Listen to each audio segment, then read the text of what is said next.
¿Cuántas personas conoces que están vivas pero no están viviendo? El libro de Eclesiastés tiene algo urgente que decirnos hoy. Y en su comentario de ese libro, el pastor Sugel Michelén tiene un capítulo con un título sumamente interesante: Vive antes de morir. Y eso suena como una advertencia urgente, no como el título de un devocional tranquilo. Y queremos que el pastor Sugel nos explique el significado de vive realmente antes de morir. Sugel, bienvenido al programa. Gracias, Eduardo. Ya me da trabajo localizarte. ¿Por qué tú te ríes? Porque tú sabes que está en falta conmigo, ¿verdad? Bueno, no en falta, es un problema de horario. ¿De verdad? Como, sí, no es falta de cariño, dice una canción. Está bien. Sí. Sugel, ¿qué significa ese título del capítulo 13 del capítulo 9 también, del capítulo 13 del libro, del capítulo 9 de Eclesiastés? Vive realmente antes de morir. ¿Por qué tú cogiste ese título?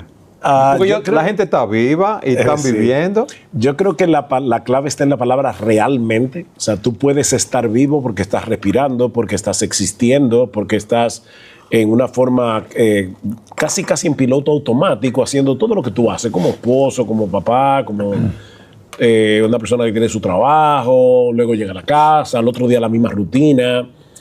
Pero sin embargo, Cristo dice: yo he venido para que tengan vida y para que la tengan en abundancia. Y Pablo habla de aquellos que deben echarle mano a lo que en verdad es vida. Y es como si estuvieran reconociendo: se puede estar vivo y no disfrutar realmente de la vida como Dios la diseñó. Okay. Y es en ese sentido que al estudiar el capítulo 9 de Eclesiastés, en el capítulo 13 del libro La vida debajo del sol, pensando en esto, digo, bueno, realmente yo creo que hay que enseñarle a la gente a vivir realmente. ¿Cómo se vive realmente? Y esa es la idea del título del capítulo, que por cierto era el mismo título que le di a la predicación de Eclesiastés hace 13 años atrás, cuando prediqué la serie. Ese fue el título del sermón. Entonces, una persona puede vivir muchos años, disfrutar de muchas cosas y no vivir realmente. ¿Tú has tenido alguna vez entumecimiento? Sí, o sea, un adormecimiento en la mano, en la pierna. Ok, yo creo que hay gente que tiene la vida entumecida. Tú puedes tener, la mano todavía está viva, no está muerta, no la han cortado de tu cuerpo, pero sin embargo está entumecida. Sí. Y ese es el sentido. O sea, yo creo que hay personas que tienen la vida entumecida. Algunas porque lamentablemente se han dedicado a buscar en cosas que no dan verdadera felicidad, están buscando la felicidad ahí, están poniendo su esperanza en cosas vacías. Pero otros, lamentablemente, Eduardo, por una espiritualidad mal entendida. O sea, hay personas que sospechan del gozo, cristianos, que pueden ser cristianos verdaderos. Que sospechan del gozo. Explícame eso. Mira, hay una novela que ilustra esto de una manera interesante. Es la novela El nombre de la rosa, de Umberto Eco. Obviamente, Umberto Eco no es creyente, pero la trama de la novela es que en un monasterio de la Edad Media hay una serie de muertes misteriosas, y entonces invitan a un monje, Guillermo de Baskerville, a investigar esas muertes junto con un novicio. Lamentablemente voy a hacer un spoiler aquí, porque la trama gira en torno a esto. Resulta que en la biblioteca había un libro de Aristóteles sobre la risa, y había un monje llamado Jorge en esta abadía, en este monasterio, que creía que si los cristianos o los monjes que estaban ahí se reían, que eso podía minar su temor a Dios. Entonces lo que hizo fue que envenenó las páginas del libro de Aristóteles para que cuando los monjes pasaran las páginas y hicieran esto, era que la gente yo nunca he entendido eso, pero bueno, hay personas que hacen eso para pasar la página, se estaban envenenando a sí mismos.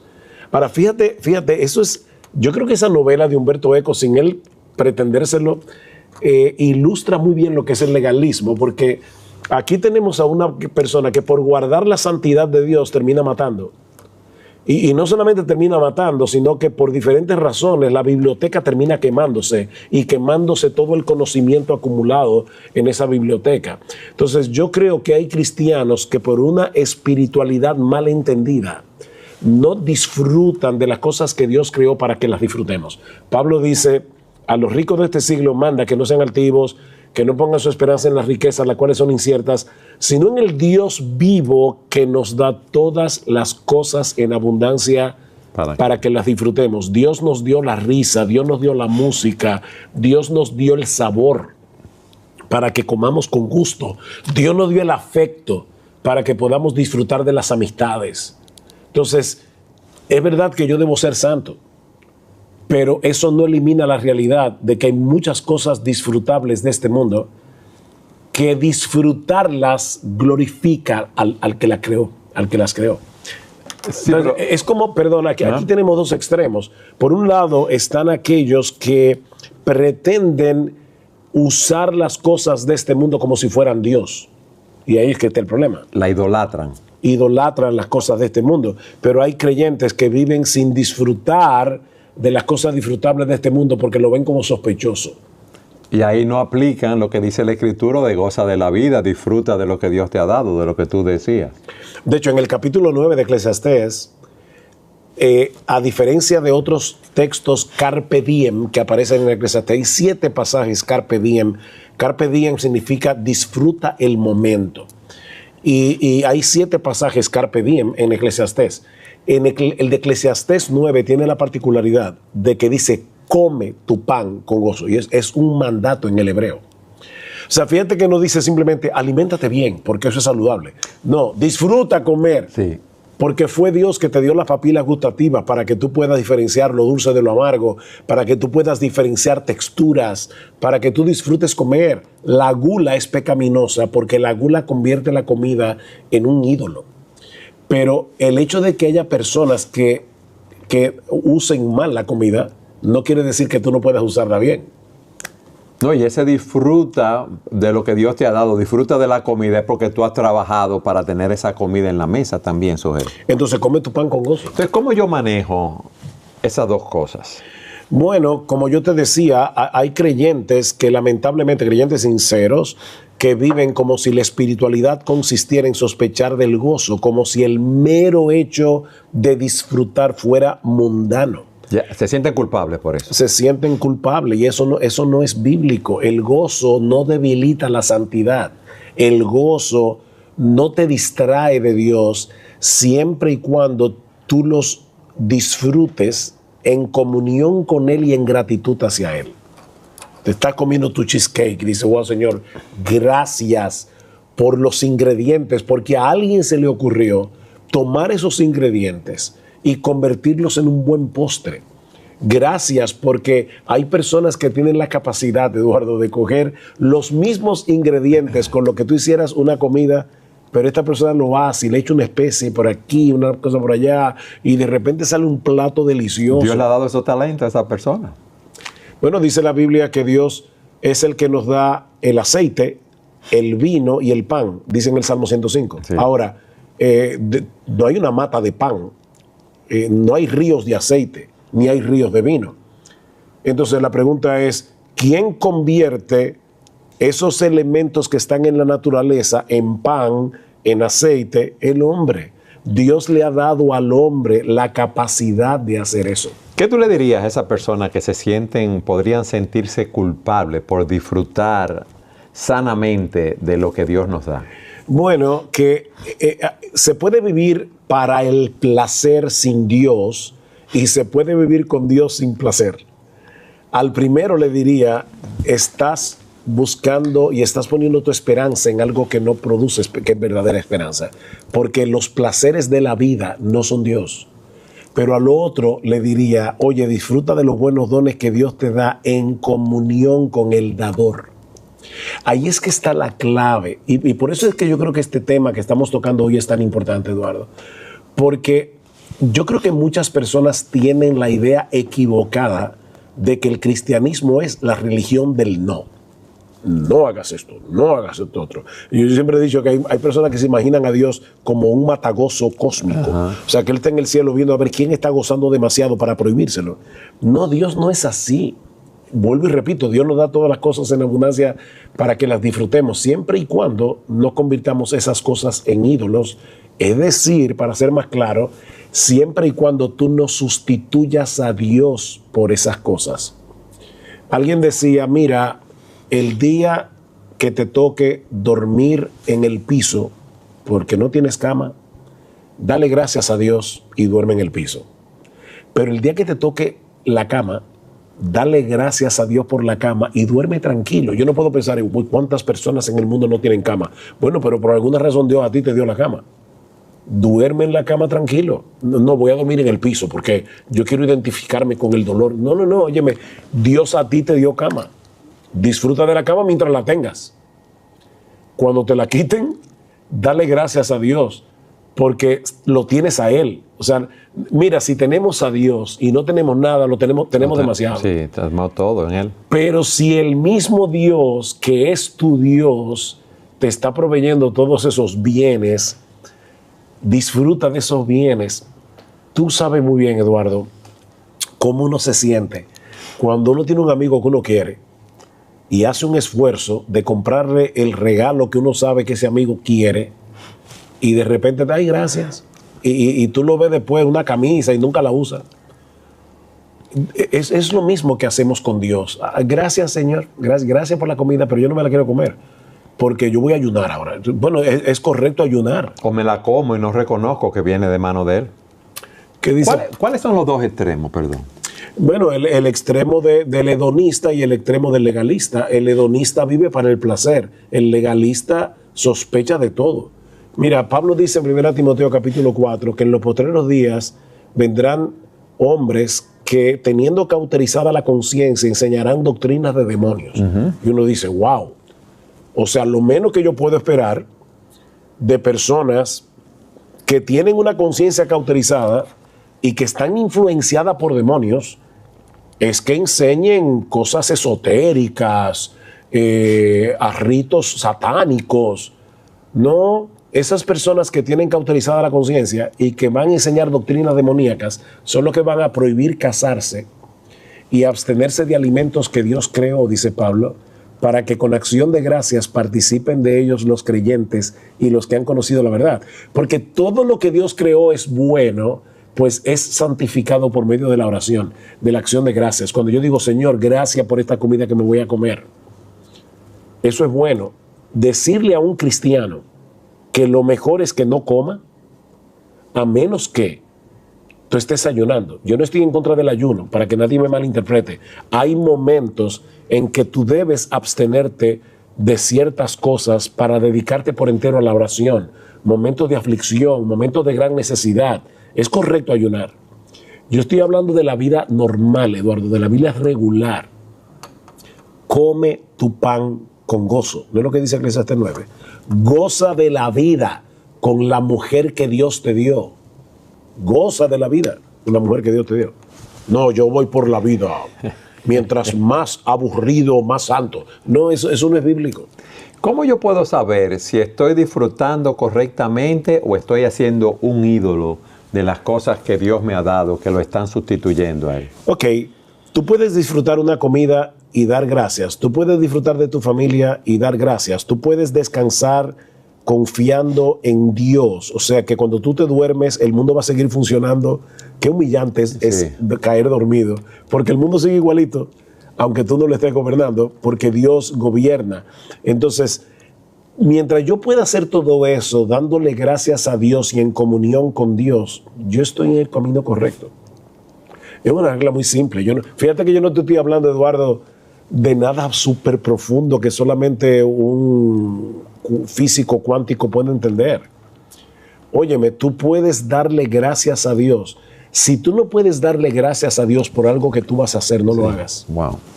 Y todo lo que hagáis, sea de palabra o de hecho, hacedlo todo en el nombre del Señor Jesús, dando gracias a Dios el Padre por medio de Él. Colosenses capítulo 3, versículo 17. Todo lo que hagáis, ¿qué incluye eso? Si pues coméis o bebéis o hacéis cualquier otra cosa, hacedlo todo para la gloria de Dios. Sujel, las personas que están viendo este programa, o muchos quizás, se le crea una incógnita, porque hay muchos que piensan que están viviendo, pero se sienten vacíos.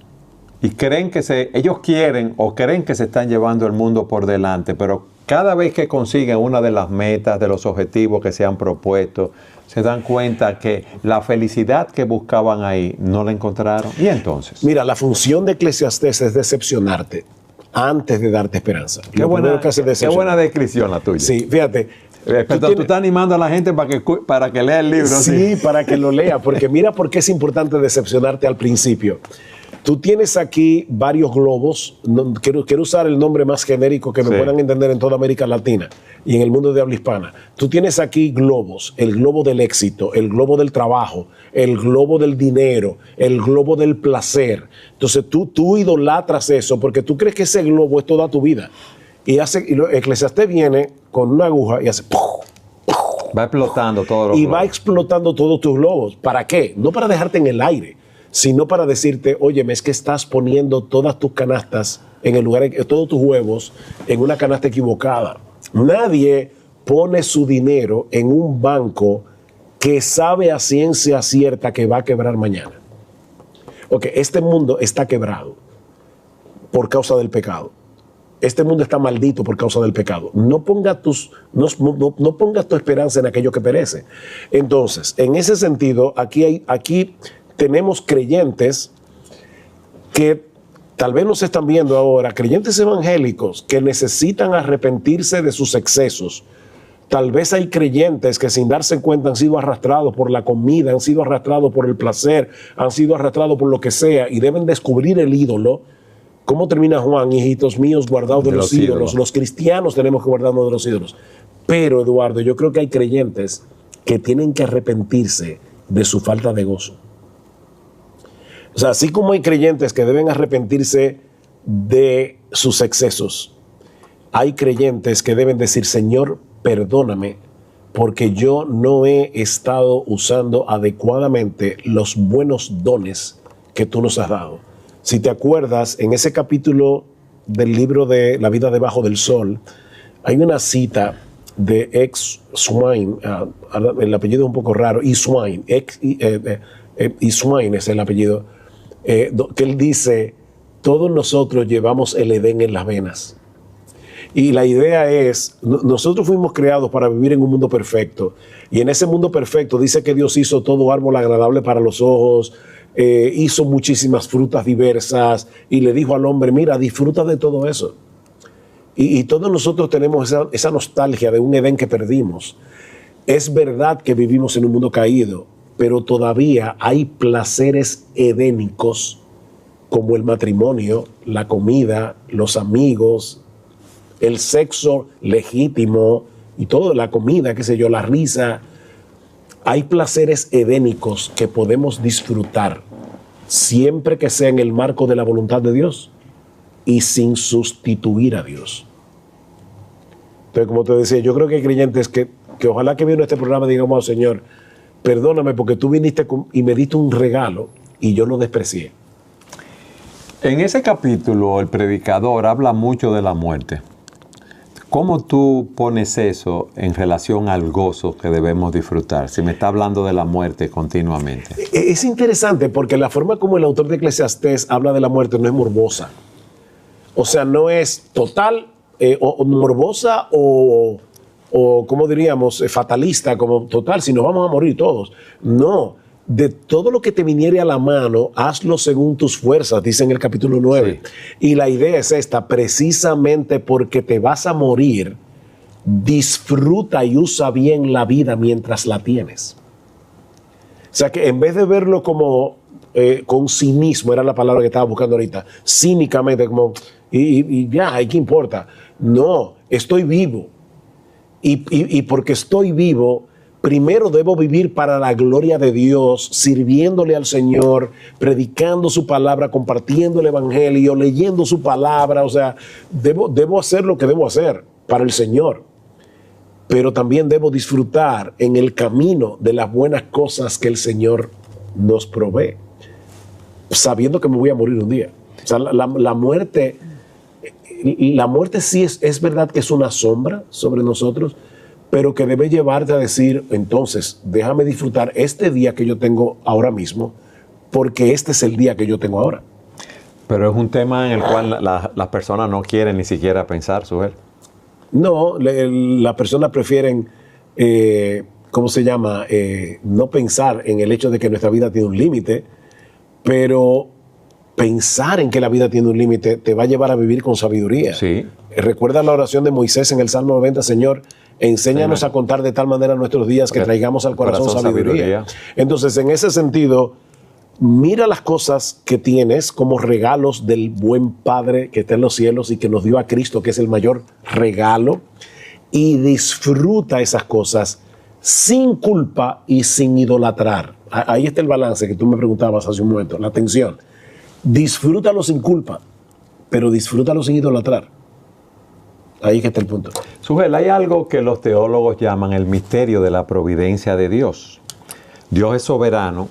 ¿Cómo yo concilio esa soberanía de Dios con todas esas aflicciones, problemas, hechos inesperados, dolorosos que vienen a nuestras vidas? Bueno, Dios tiene un propósito con las aflicciones que nos envía y son muchos propósitos de los que yo no me voy a enterar de este lado de la eternidad. Por ejemplo, nosotros hoy sabemos que todas las aflicciones que vinieron a la vida de Job tienen que ver con esa conversación que tuvo Dios con Satanás en el capítulo 1. Sí. Pero Job nunca se entera de eso. No. Hasta que llega al final. Entonces, hay cosas de las que yo no me voy a enterar hasta que llegue al cielo.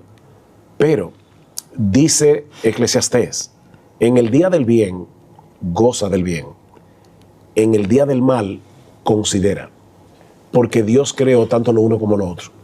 Entonces, en el día del bien, goza del bien. Como yo te decía hace un momento, tienes cama, duerme en tu cama. Una buena comida, disfrútala. Disfrútala. Las amistades, disfrútalo. Pero cuando llegue la soledad, cuando lleguen los días en que ya no puedas comer, cuando lleguen los días en que no tengas comida, bueno, Dios va a usar todo eso para el mayor bien. Y el mayor bien es hacernos cada vez más semejantes a Jesús. Dios tiene múltiples propósitos de por qué envía la aflicción a la vida del creyente. Sí. Primero, nos desarraiga de este mundo, de no poner nuestra esperanza en este mundo. Nos obliga a vivir en más dependencia de Él. La prosperidad en ese sentido es un peligro, porque tú puedes creer que porque tienes mucho dinero en tu cuenta bancaria, tú tienes tu vida asegurada. Esa es tu fortaleza, exacto, como dice la Escritura. Como dice el Proverbios. No, tú no tienes tu vida asegurada por tu cuenta bancaria. Es Dios el que sostiene tu vida. Entonces, la carencia, la aflicción te lleva a depender más de Dios, te lleva a ser cada vez más como Cristo, que era varón de dolores, experimentado en quebrantos. Ataca la idolatría del corazón. O sea, Dios tiene tantos propósitos, pero lo cierto es que yo no puedo decir, esta aflicción vino a mi vida porque Dios quería hacer esto. A veces lo veo, pero otras veces no lo veré hasta que llegue la gloria. Lo que yo sí sé es que las aflicciones del tiempo presente no son comparables con la gloria venidera. Amén. Que en nosotros ha de manifestarse. Eclesiastés comienza vanidad de vanidades, todo es vanidad. Romanos 8, inmediatamente después de decir que las aflicciones de esta vida presente no son comparables con la gloria venidera, dice que Dios sometió este mundo a vanidad por causa de aquel que la sometió en esperanza.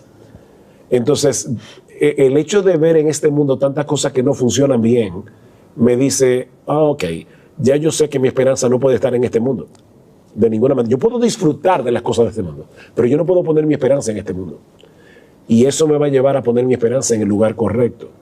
Las aflicciones en ese sentido son un buen recordatorio de que vivimos en un mundo dañado por el pecado y que yo no puedo de ninguna manera vivir solo para este mundo.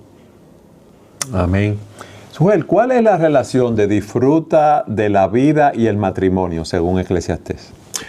Bueno, Dios es el autor del matrimonio y por lo tanto yo debo gozar de la vida con la mujer que Dios me dio. Pero otra vez, fíjate, eso no quiere decir que si tú eres soltero, entonces debes vivir una vida aburrida, desgraciada. No, porque Dios es nuestro mayor bien. Y los solteros pueden disfrutar de una buena amistad sin tener que, aunque si Dios no le dio esposo o esposa. Sin embargo, aquellos que Dios le dio esposa, ¿qué dice la Biblia en Proverbios capítulo 5? dice, bebe de tu manantial, de tu propio pozo. El agua de tu propia cisterna. De la cisterna de tu propio pozo, como hermosa gacela, sus caricias te satisfagan en todo tiempo, y en su amor, el texto hebreo dice, embriágate siempre. Yo debo disfrutar de la mujer que Dios me dio, y al mismo tiempo recordar cuál es el propósito del matrimonio, porque el propósito del matrimonio no es hacerme feliz. El propósito del matrimonio es que nosotros, mi esposa y yo, podamos representar correctamente la relación de Cristo con su iglesia, pero al mismo tiempo eso no elimina la realidad de que yo debo encontrar gozo, alegría, deleite Amén. en la mujer que Dios me dio. Y eso no es pecaminoso. Pecaminoso es no hacerlo. Otra vez, 1 Timoteo 4, son doctrinas de demonios, prohibir casarse. Una cosa es que alguien no se pueda casar porque no encuentra con quién, o que alguien decida ser célibe como Pablo para servirle al Señor más tiempo. Bien, te lo respeto. Hay grandes hombres de Dios que escogieron el celibato. John Stott, ¿Sí? Charles Simeon, te puedo citar varios que no me vienen a la cabeza. Gresham Machen, nunca se casaron, pero por decisión propia. Pero cuando tú le dices a una persona, te tienes que quedar célibe para poder servir al Señor, porque no hay otra forma, eso es doctrina de demonios. Sujel, nos quedan 3 minutos de programa. ¿Cuál es el mensaje final que tú le darías a aquellos que están mirando, escuchando este programa acerca de cómo vivir hoy? Si lo sintetizáramos, ¿qué tú le dirías? Bueno, yo le diría que el Evangelio nos libra de 2 cosas. Nos libra de pretender encontrar placer en este mundo, placer y felicidad sin Dios. Nos libra de eso. Pero el Evangelio también nos libra de disfrutar a Dios sin gozo, o de vivir para Dios sin gozo. No, las 2 cosas están allí. ¿Qué le dice Nehemías a los judíos cuando leyeron la ley y estaban llorando? Dicen, no os entristezcáis, porque el gozo del Señor es vuestra fuerza o vuestra fortaleza. Entonces, yo debo entender primero que yo no puedo pretender encontrar propósito, significado, felicidad en esta vida sin Dios. Pero a los creyentes yo le diría, no pretendas tener a Dios en tu vida sin gozo. Cristo vino a redimirnos de ese mundo vano. Amén. Para que nosotros podamos vivir en abundancia. ¿Cuál fue el mensaje de los ángeles a los pastores cuando Cristo nació? Os doy nueva de gran gozo, que os ha nacido hoy en la ciudad de David un Salvador, que es Cristo el Señor. Amén. Y dice, es una nueva de gran gozo. Alguien puede pensar que Eclesiastés es un libro como triste, pero no lo es. No, es un libro realista, no pesimista. Nos sacude para que no vivamos dormidos. Exactamente. Y para que aprendamos cómo vivir hoy. Amén, exactamente. Hermano, gracias por estar con nosotros. Un gozo, y más de hablar de Eclesiastés. Me ha tocado hablar de Eclesiastés varias veces por razones obvias en estos días, y me gozo en poder hablar de lo que el Señor me ha permitido aprender. Me falta mucho por aprender de Eclesiastés, pero de lo que he aprendido, poder compartirlo con otros. Amén. Gracias por haber estado con nosotros en su programa Entendiendo los Tiempos. Y queremos pedirle que si no se ha suscrito al programa, lo haga para que pueda recibir los capítulos que hacemos cada semana para poder entender la actualidad desde una perspectiva bíblica.